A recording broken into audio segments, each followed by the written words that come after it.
Hey, welcome back everyone. Rob here from Ramp Studio Comics. So in today's video, I'll be drawing, inking, and coloring the Hobgoblin, all inside of the Procreate app on the iPad Pro. And keep in mind, if you want to know more about my process and you'd like to take some of my course content, there's a link in the description box below.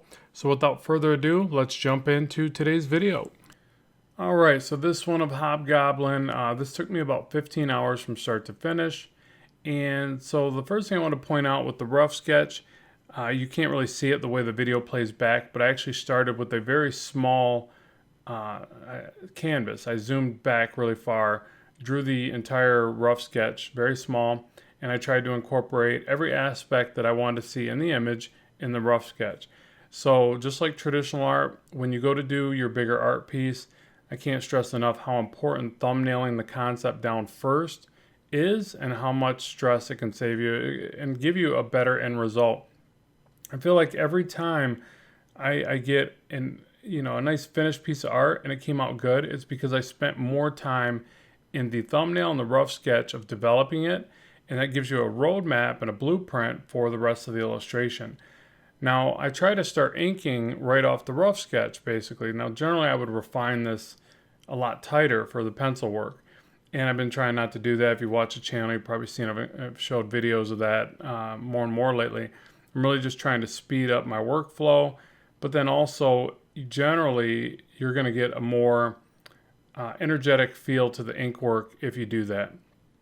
Something about tightening up the pencils too much and then coming back with even tighter inks, at least for me anyways, it seems to kind of hurt the process a bit. So at this stage, I've got a lot of information in front of me. I even incorporated some, a layer of blue tonal value to give me some ideas for shadows. It seems to be that whenever I do that, I take the time to do that, my ideas for shadows are better and I can illustrate those more confidently. So somebody had just asked, how do you come up with poses? And I've got plenty of videos on it, but a big part is really contorting the body, putting parts of the body in front of, you see I've got his arm real big going in front of the other leg angling out differently so they're not both going in the same direction. It's really like those overlaps create areas of interest in the body. It's not like this is the greatest pose, it's just there's lots of overlaps going on. There's a little bit of twist because he's got one arm forward, one arm back. So it's things like that that really make a difference.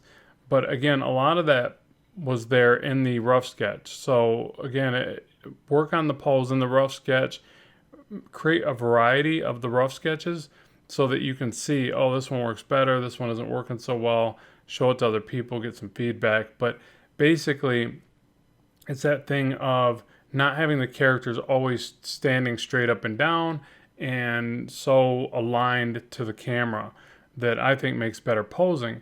And then from there, you just, create lots of little details, lots of little overlaps and minutia, and make sure that the scene looks populated with something.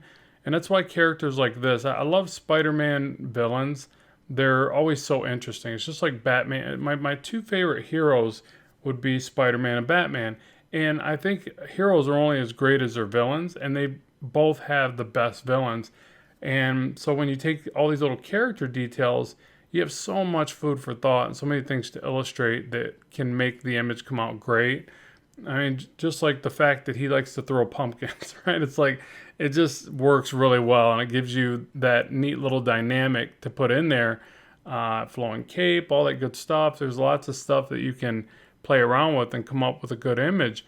But it's harder for, like when you're drawing Hulk, for instance. It's just a character with some ripped up pants. I mean, there's more than that, but it's not a whole lot more. It's just muscle on top of muscle.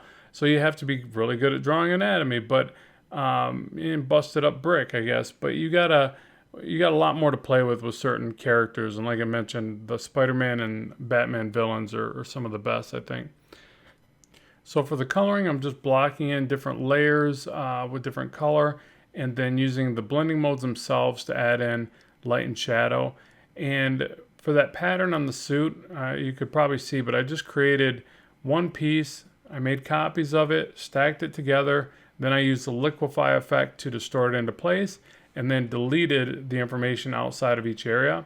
Now you can get really detailed with that as well. You can actually do that based upon every muscle group, and it looks really cool. I didn't take it that far. I just kind of wrapped around the arms, wrapped around the legs, and then got into doing the light and shadow for each layer. But that's really it. Hopefully you've enjoyed this one. I'd love to know what you think in the comment section below and what you'd like to see in the future. As always, keep drawing, keep having fun, and bye for now.